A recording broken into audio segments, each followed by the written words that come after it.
All right, we're going to start this final part 5 of the review of the new construction general permit, the 2022 CGP, as we refer to it. And today we're going to dive into I think, a more difficult part of the permit to understand, and that is total maximum daily loads. And so we'll be talking about that this morning, and hopefully that could be kind of a mysterious subject for a lot of people. So hopefully we can help shed some light on this and help you learn how to navigate this whole TMDL section. So as we've been mentioning, or as I've shown in the past, here's my credentials, my QSP, QSD credential, and then I'm a trainer of record. And of course, as we've been saying, this is not the official training. You will need, if you are a QSP or QSD, or if you will soon be a QSP, QSD, you're going to need to take the official 2022 reissuance review. You can go to this website, to casca.org. It's pretty easy to find the information, and they'll have details about who needs to have this reissuance review, how to get it, where to go to get it. It's all online. So check that out. And as we've mentioned before, this training we're doing is unofficial. It's not the reissuance review, but that gives us freedom to discuss it. And we're going to be providing some commentary to the permit and how to implement it. Now, as we've seen, this is new. It just became in effect earlier this month, September 1st. And so none of us have a lot of experience with it. But we're trying to work through our interpretations of the permit, and those interpretations may vary a little bit from one person to another. But what we're trying to do is help get you going on your interpretation of the permit. So, as I mentioned, this is our 5th part of the permit discussion on total maximum daily loads. So, when people come to my training, I will usually start with this slide, and I'll say, why are you here? In fact, I'll even ask them, why are you here? And if they're honest, they'll say, well, it's because my boss sent me. It's because somebody made me come here. I'm not here on my own. But then I'll usually tongue-in-cheek say, well, actually, you can blame the federal government why you're here. It's all the Clean Water Act's fault. That's why we're doing this training. And so, but then I say, okay, but what does the Clean Water Act require? And, it wasn't until years into my career in the stormwater field that I said, you know what? The Clean Water Act is the basis of everything we do. Maybe I should start to study this and learn what it's about and understand it a little bit more. And so I made it my personal objective to chip away at it. It's not a simple read. It takes a little bit of going through and working through it. But I got a more fundamental understanding of the Clean Water Act. Now, the Clean Water Act actually contains in it its goals, and its goals, it states in the Clean Water Act, is to make water more drinkable, swimmable, and fishable.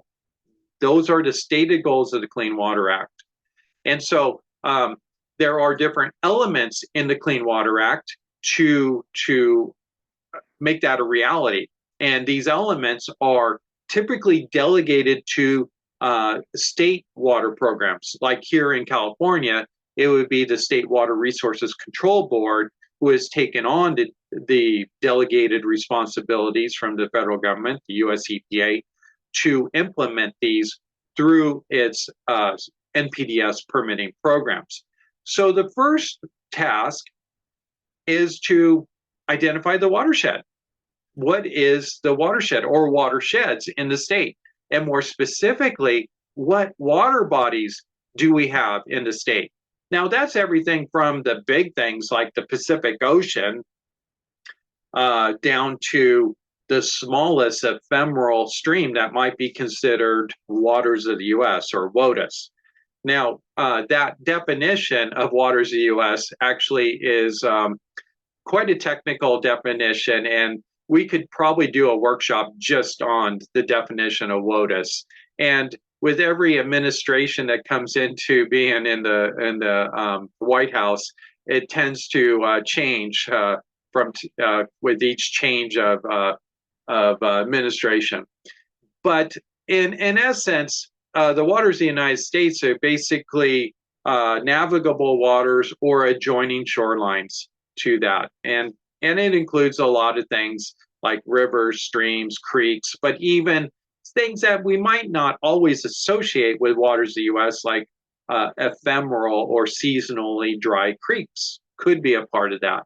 Also, wetlands could be a part of it. So there are a whole lot of different water bodies that the state has identified. And so they've gone through and made a list of all of those different water bodies. Well, a next task that the Clean Water Act requires of the states that have taken on this responsibility is, all right, you've made your list of water bodies. Now, what is that water body good for? You know, what beneficial use does that water body have? All right, help me out. We're going to have some interaction here. Maybe type it into the chat. What are some beneficial uses of a water body? Or if you prefer, you can unmute yourself and just maybe give me a few. Yeah, recreation, absolutely. And in fact, they have it both contact recreation and non-contact. So contact would be like swimming, right? And non-contact would be like boating. Farming, yes, good. What other beneficial uses? Don't overthink this. Drinking, yes, drinking water. Absolutely. What other things are water bodies used for? Fish habitat, yeah, someone knows their construction general permit. Cold, spawn, and migratory, yes. And fish. Life, is that what you said? Yes. Yes, vida. Yes, it sustains life, absolutely.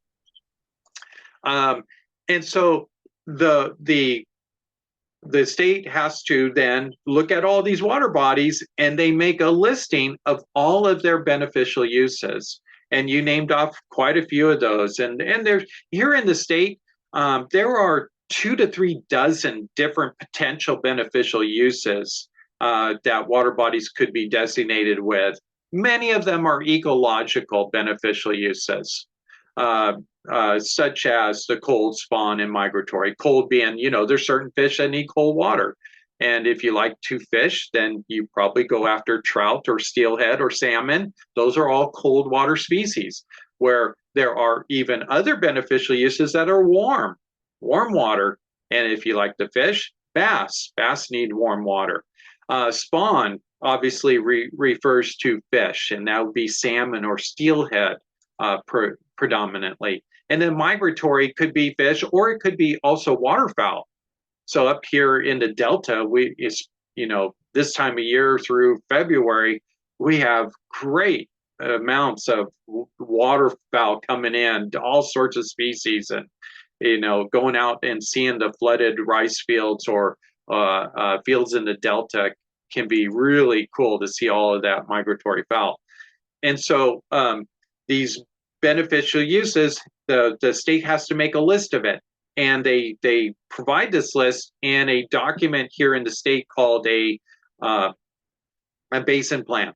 And so a basin plan is for a major watershed. So here in the Central Valley, we have the San Joaquin-Sacramento River Basin Plan, and it identifies all the water bodies that are flowing into that basin, into that main watershed, and then it identifies the beneficial uses of every single one of those. So that's the second task that the Clean Water Act assigns. A third task is to assign each of these water bodies a water quality standards, to say, all right, then what standards do we need to have to protect that water body and to protect its beneficial uses? Now, sometimes these water quality standards apply to an individual water body, or even an individual segment of a water body. For example, the San Joaquin River has multiple reaches, multiple segments, and so different ones might have different water quality standards associated with it. Other times, the water quality standard is assigned to maybe a region, a certain area. So up in the Sierras, we're going to have some different water quality concerns than we might have in the Bay Area, for example, where a lot of the water may be brackish, especially in the Bay. In the Central Valley, we have more concerns with salts and nitrates. And so there's going to be more water quality standards that address that than, let's say, in another area like in the Bay Area. So water quality standards could be water body specific or a reach of the water body. It could be a region, or it could be the whole area, or even the whole state. Like trash, one of the water quality standards for trash is none. Can't have any. There's no tolerance on trash. Now, I think we can all say we haven't quite achieved that yet, but yeah, that is statewide then a water quality standard. All right. So another thing that the Clean Water Act does, and we talked about this yesterday in our BMP talk, is it sets a standard for BMPs. So if we're going to have management practices to protect the water quality, then it has to meet a certain standard. And yesterday we defined this as best available technology, best conventional technology. Basically, it's a ever improving technology when it comes to controlling water quality. Pollutants going to water bodies or flowing off our site, to having erosion and sediment controls or pollution prevention controls. It is always improving. Technology is always advancing, and therefore our standard is always advancing. And that comes right out of the Clean Water Act. Now, another task that comes out of the Clean Water Act is to say, all right, we know what water bodies we have, we know what beneficial uses we need. We've set some water quality standards, and we set some best management practice standards. Now let's have a permit mechanism to protect the water qualities and to regulate dischargers so that we make sure we are protecting those water bodies. And that's called the NPDES. It's an acronym that stands for National Pollutant Discharge Elimination System. What we're talking about in this workshop is the construction general permit. It is an NPDES permit. Now, in this case, it is a general permit, meaning that it is a one-size-fits-all, so that all construction projects happening in California can apply for coverage under a single permit. There are other individual NPDES permits that are applicable to some industries in certain circumstances, but this is what we would call a general NPDES permit. All right, now back to our task with the water bodies. So we've identified our water bodies. We've identified what beneficial uses they have. What is each one good for? So the Clean Water Act makes us ask the next question. And it says, the question is there anything that is preventing this water body from enjoying any of its beneficial uses to the fullest extent? Is there anything impairing a beneficial use? So we have to identify impairments, actual impairments that have been observed in that water body that is preventing one of the beneficial uses from being fully realized. For example, are people going swimming and getting sick? Are fish not able to spawn past a certain point? Is there some, is the water too salty to irrigate crops? And so those beneficial uses, we look at those and go, all right, but what's keeping us from being able to attain that? And that is called an impairment. So we make a list of those impairments. Now that list has a name. Does anyone know the name of it? Type it in if you know it. What's the name of that list?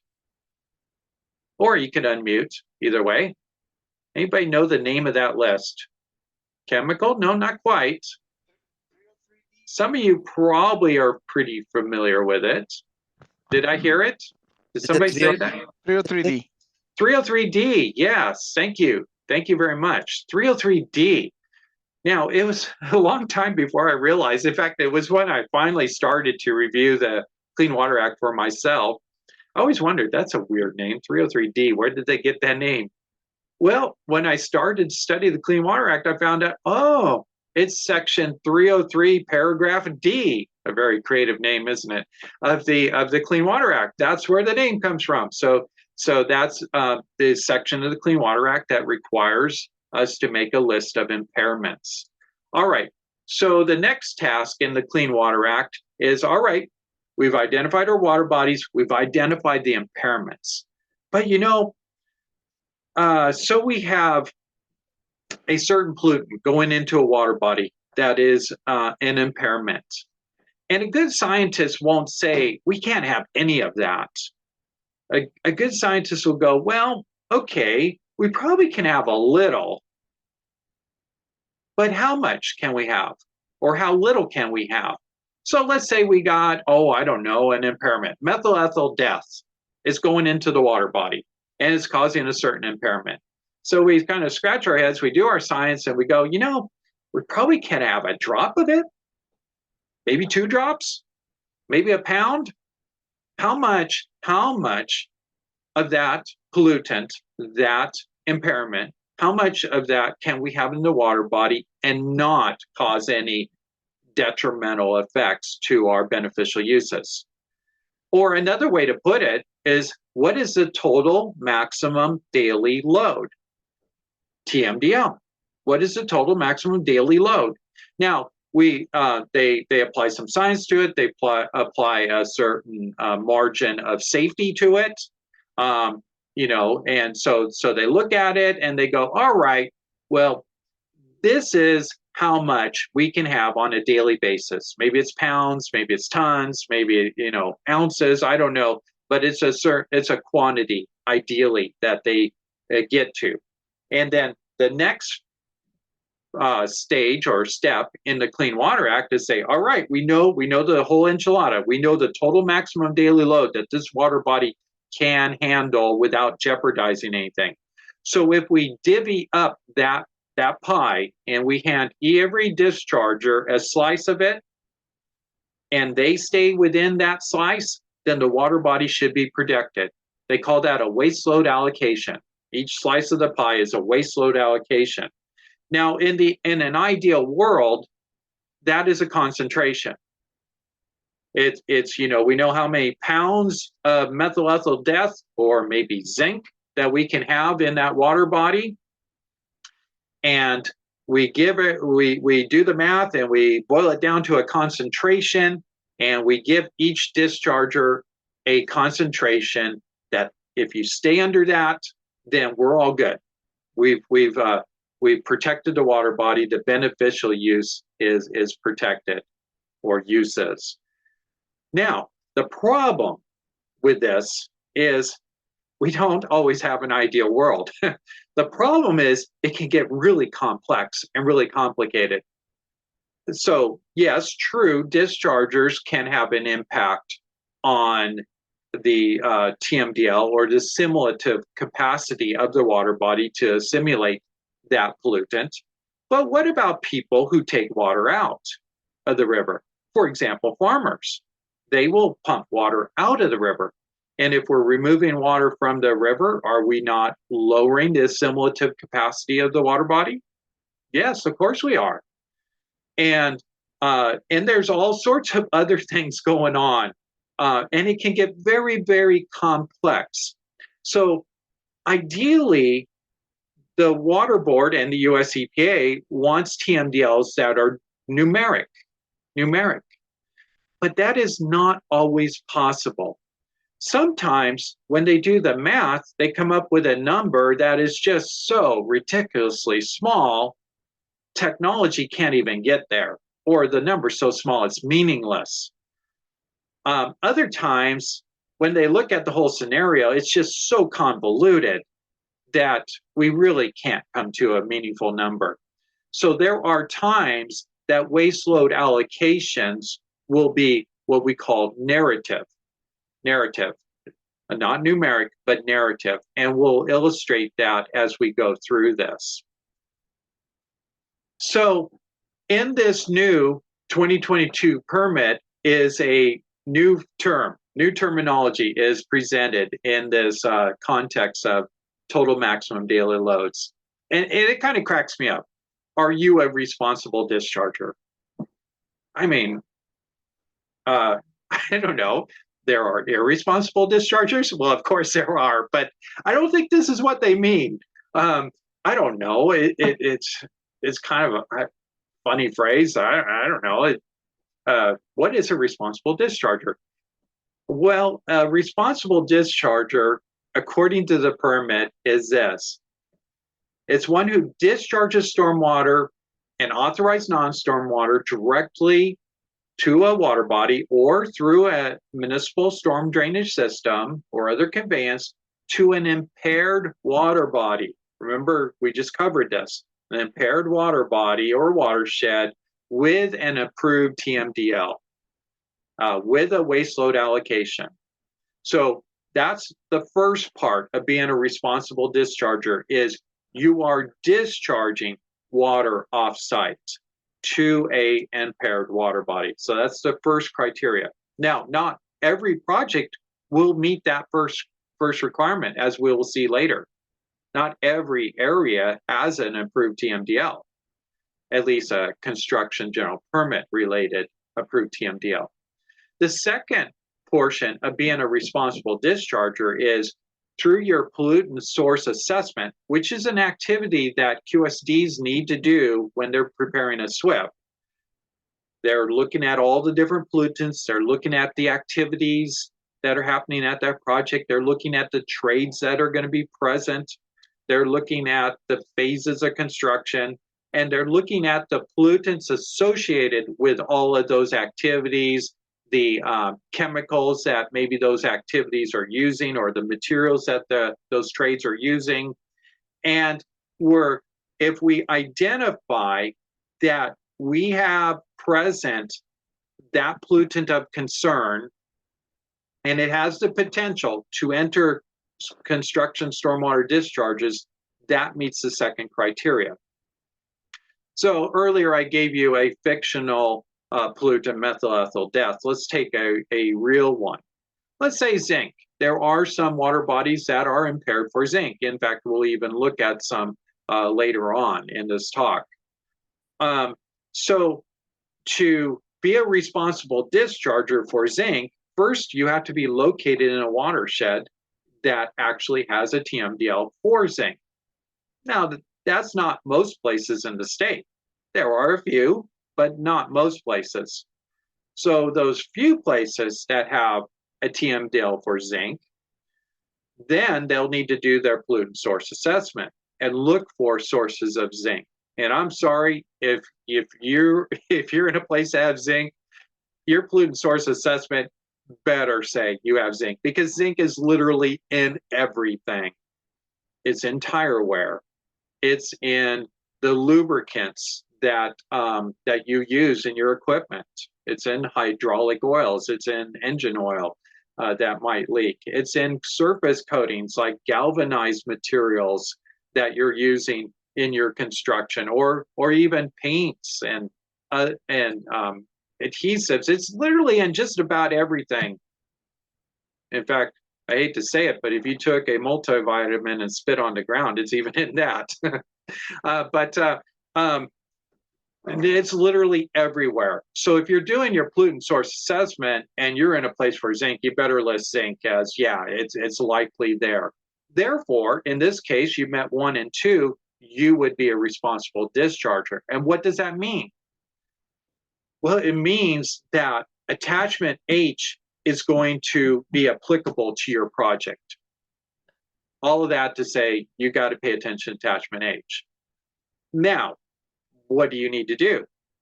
Well, it will vary depending on where you're at in the state, and I'm going to help you navigate attachment H to figure out what you need to do. All right, so we were talking about coming up with waste load allocations, or TMDLs, numeric numbers.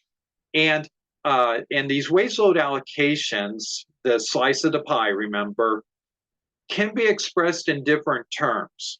So I have already said it could be numeric and it could be narrative. Ideally, the Water Board and the US EPA want it to be numeric, but that is not always possible or feasible or practicable. If it is numeric, well, either way, actually. So then there's two different types of limits that can be applied to it. The first one is a permit effluent limit, and we call them a NEL, numeric effluent limit. And it can actually be, this permit effluent limit can actually be numeric or it can be narrative. So it is, if it's numeric and they set a concentration, a number for zinc or methyl ethyl death or nitrates or a pesticide or whatever it is that we're concerned about, then you cannot go over that number. And if you go over that number, that is a permit violation. The fine is in the mail. You're going to get probably a mandatory fine, and you've exceeded it. And that's a problem. Now, like I said, we can't always derive a number. And so there are certain cases where a narrative effluent limitation is applied to that TMDL. And this is typically a list of things you need to do on your project. Maybe it's avoiding a certain pesticide use. Maybe it's a certain suite of BMPs that you have to install. Maybe, and in even some cases, it's education that you need to do. So there are certain things that you need to do to meet that. There are also numeric action levels in this permit that you have to pay attention to. Now, in this case, a numeric action level is not a permit exceedance, but if you have an exceedance of a numeric action level, that means take action. And as long as you take action, you're still compliant with your permit, but you are obligated to take action. And if you remember, you have to initiate that within 72 hours. Now, here's one thing that was really confusing until the Water Board came out with this graphic.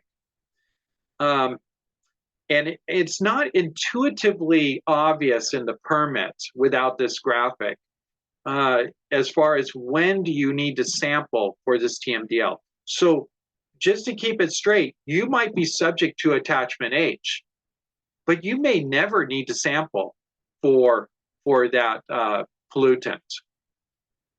You have to actually have it triggered. And so 3 conditions have to be in place for it to require sampling. So the first 2 are the 2 that we talked about for responsible dischargers. In the yellow circle, it says project discharges to TMDL watersheds or water bodies that have a pollutant with an NAL, NEL. So that was number 1 with the responsible discharger. The blue is number 2 with the responsible discharger that we looked at just a moment ago. And that is when you did your pollutant source assessment, you found you do indeed have zinc. You have zinc, and yellow said it had a TMDL for zinc. So we know we're a responsible discharger, but you don't have to sample yet. The green circle has to then come into play. And what was it? Wednesday, we were talking about monitoring programs, and we talked about non-visible pollutant sampling and what triggers that. A non-visible sampling has to be triggered for that pollutant. So if it's zinc, it means we've had to have had a spill, a leak, a BMP failure of some sort to have triggered that.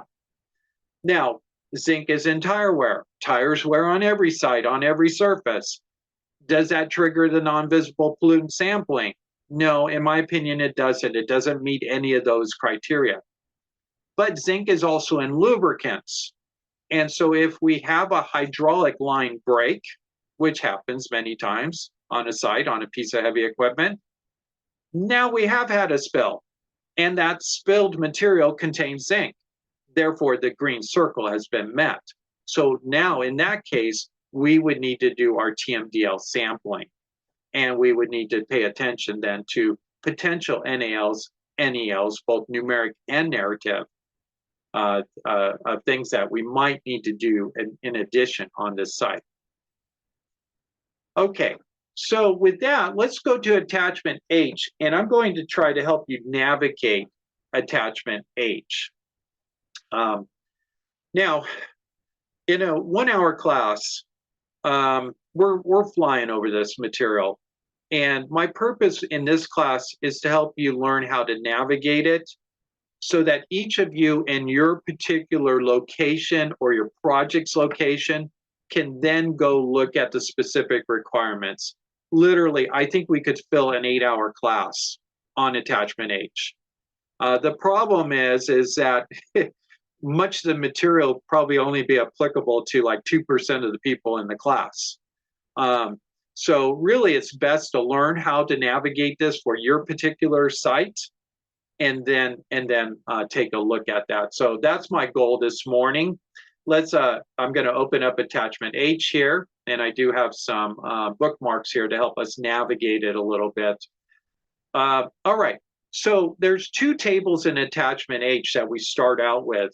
Table H1 is basically listing by regional board. Notice this is North Coast Regional Board, Region 1, and so it's in numeric order of the regional boards, the applicable TMDLs.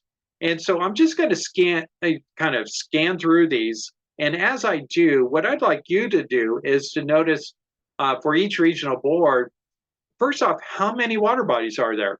Look at the diversity of the water bodies, the number of the water bodies, and then also keep an eye on this pollutant column. Look at the diversity or lack of diversity of the pollutants. So here's Region 1 up in the North Coast, right?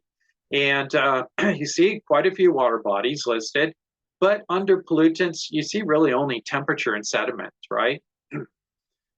They have a lot of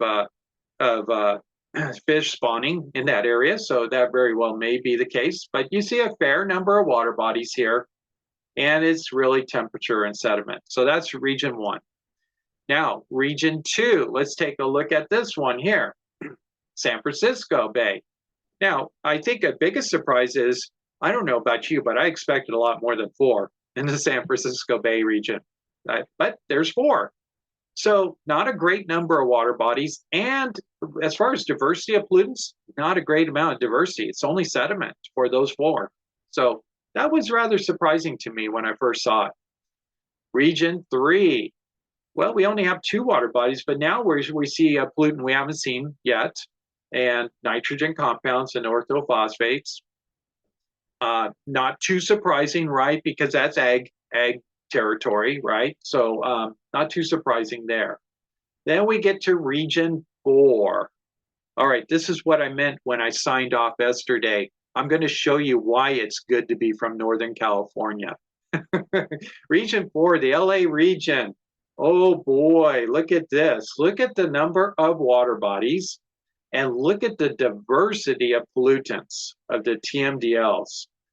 Oh, all sorts. Now we're seeing metals, pesticides, polyaromatic hydrocarbons, PCBs, bacteria, mercury, nutrients, selenium, salts, and and all sorts of other things here. So a lot of diversity both in the water bodies and in the pollutants.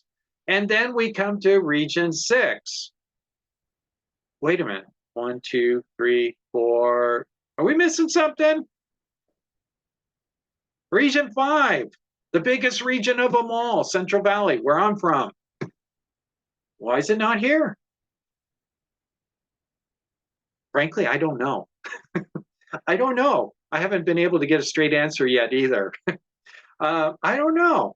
I don't know. Is it because they don't have any TMDLs? No, they have TMDLs. Is it because they don't have any construction-related TMDLs?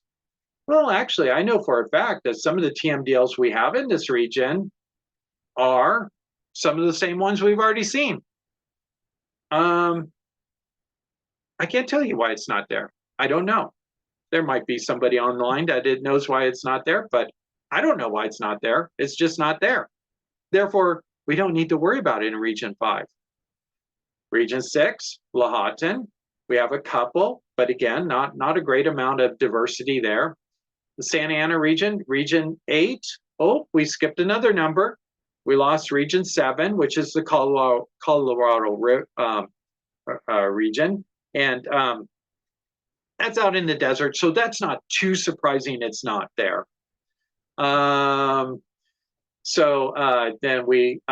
in the Santa Ana region, we have a few, mostly San Diego Creek and Newport Bay, and then San Diego has a few, and a little bit of diversity in their pollutants. All right, so that is attachment H, or I'm sorry, table H1 in attachment H.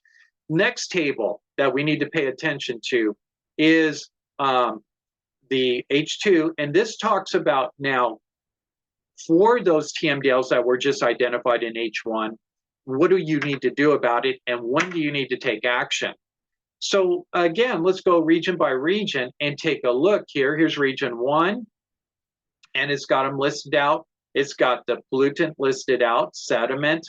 Now, this compliance action is going to direct the reader to another place in attachment H with some specific directions on what they need to do about that. And we'll actually jump and look at some of these here in a moment.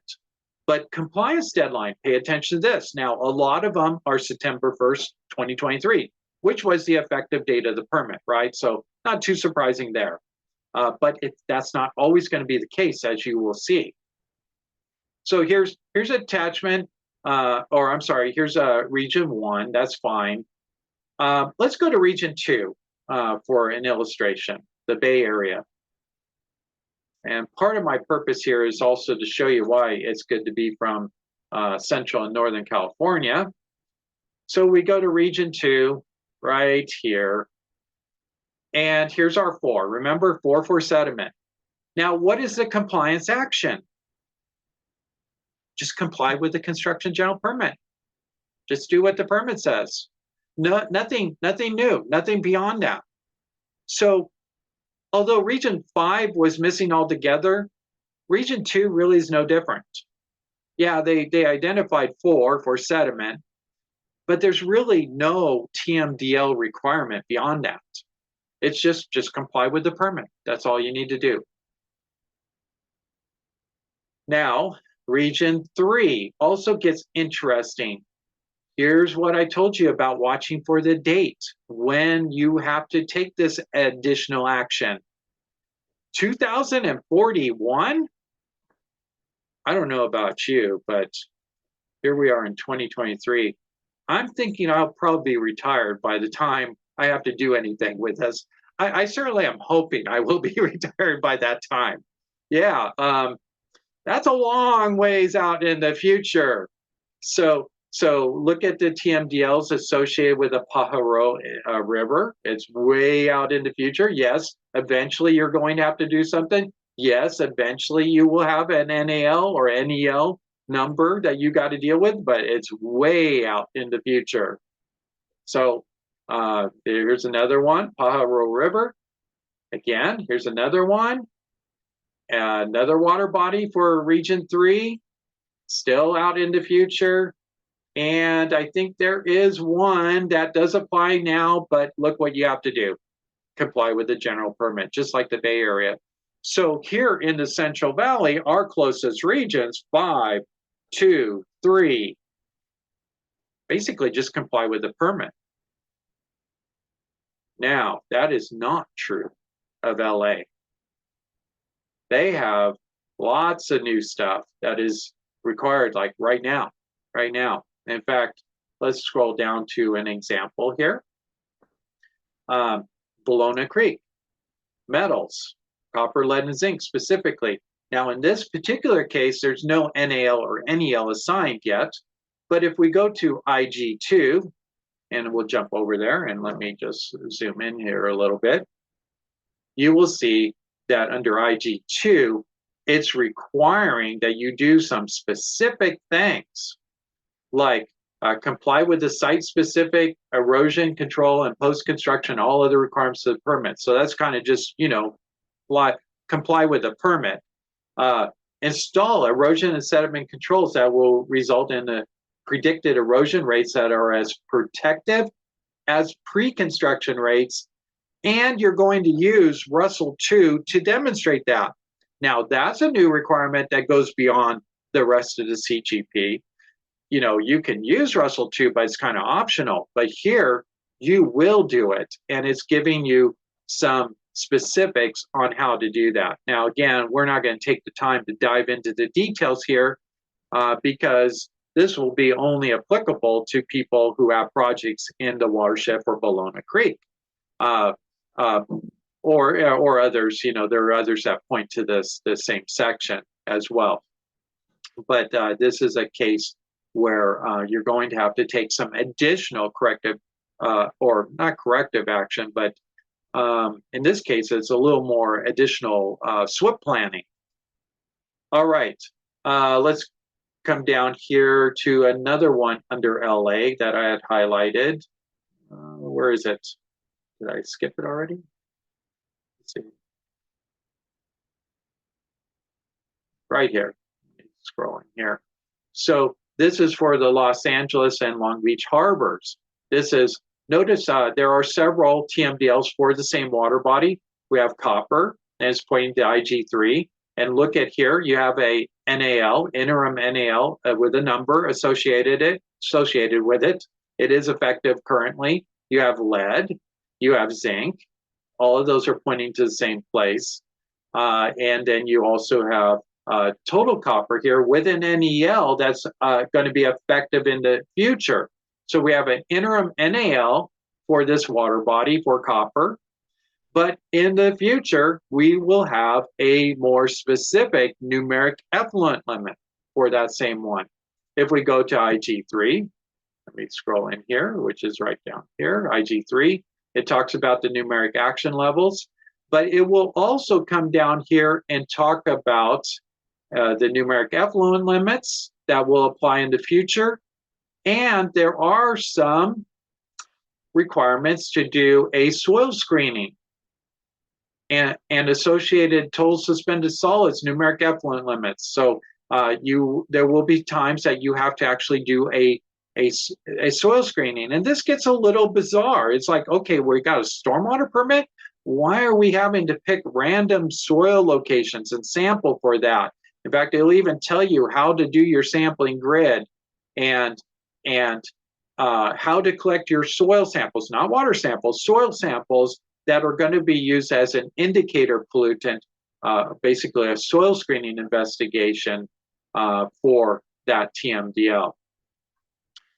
Again, it's a very specific situation, but you will see, in fact, I'll show you IG5 was right here, where you have to follow that.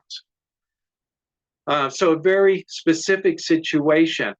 So again, how to navigate this permit is for attachment H, I should say, is first go to table H1, see if your water body or even your regional board is listed, and then next go to H2 and find the extra compliance activities that you need to do for that region and check your compliance deadline.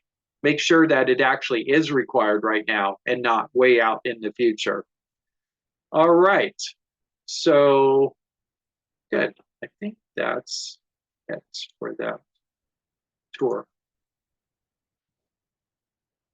All right, so with that, I wanted to take some questions. Now, we are going to be doing, unfortunately, I scheduled another workshop right on the heels of this, so I am going to end this just a few moments early so I can get over to the next workshop, which, by the way, might be one you want to attend. We actually are going to do a live SWIP radio broadcast, and it's a Stormwater Awareness Week workshop. And we're going to continue our discussion of the new construction general permit. And our topic for that workshop is going to be the new training requirements, education requirements in the permit. And so we'll be discussing that. So if you're interested, join us for that. And if you haven't signed up, just go to the website real quick. You can even do it, moments before or even after the program started. Sign up, you'll get an email with login information on the attachment, and then log in. So we'd love to have you for that. Let me see here comments or questions that we have received here. Okay, I got a few. Yeah. Let's not forget that there are impaired watersheds. Yes, not just water bodies, but entire watersheds that may have impairments too. Thank you, Walter, for that. If we discharge to a pond with fish and the fish survive, we should be good. Portable fish tank, BMP. I'm not quite sure what you mean by that. Chris Brown, if you spill zinc, but it is cleaned up prior to rain, do you think you still have to have a TMDL related non-visible pollutant sampling? That's a good question, Chris, and one I've been kind of contemplating about. I would tend to think no, that you have to actually trigger the non-visible pollutant sampling requirement. And there was clear language saying when you don't have to do the sampling, even if you did have a spill. So I would think that you don't have to sample for TMDL. Now, you still are a responsible discharger, so let's keep that clear.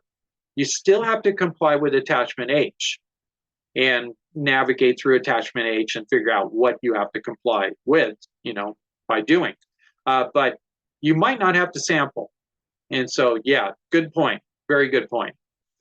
Is agricultural pollutants exempt? Yeah, Juan, basically, when the Water Board put together attachment H, they were looking at pollutants they felt were only associated with or could be associated with construction, I should say. So there are other TMDLs, like Region 5, for example, does have TMDLs. I can assure you there are TMDLs and even numeric TMDLs. But for whatever reason, maybe because they were deemed not construction related by our local regional board, they're not included. So yeah, in attachment H, the premise for the inclusion of the TMDLs is that they can be associated with construction. It's disheartening that section IE2 applies to all region 1 sediment TMDLs and none of the other region sediment TMDLs because section IE2 is extremely difficult. Yeah, I agree. Mel, basically where this came from, and I think you're probably very familiar with the process, is each regional board had a lot of they were the ones who are basically implementing their TMDLs. And so what went into attachment H is really coming from how that particular regional board is choosing to approach the TMDL implementation. And so some regional boards, I think, took a different approach. Some might even say a more aggressive approach, but different would be probably a fair word than other regional boards. All right. And yes, all of these recordings are available online. And why companies focus on soil screening, or what kind of companies will do soil screening? Environmental consultants certainly can help you. Geotechnical, perhaps, but environmental consultants certainly would be able to help you with that. Does any spill trigger NOV sampling, or maybe TMDL sampling is what we mean? No, as we just mentioned, it's only things that would trigger a non-visible pollutant sampling. And so you could have actually had a spill, as we answered earlier, and it got remediated. In my opinion, I think it would be a fair thing to say that it didn't trigger non-visible, therefore you don't have to do TMDL sampling for it. And has CASC updated their SWIP template to conform with the new permit? Yes, they have. All right, well, great. As I mentioned, I'm going to cut this class just a bit short, but thank you for being a part of this. And hopefully I can see you next hour. We're going to start right at 9 o'clock, and we're going to be talking about the training and education requirements into 2022. And we're going to do it in a kind of a fun way with our live SWIFT radio broadcast. And so we'll see you maybe next hour. Thank you, everybody.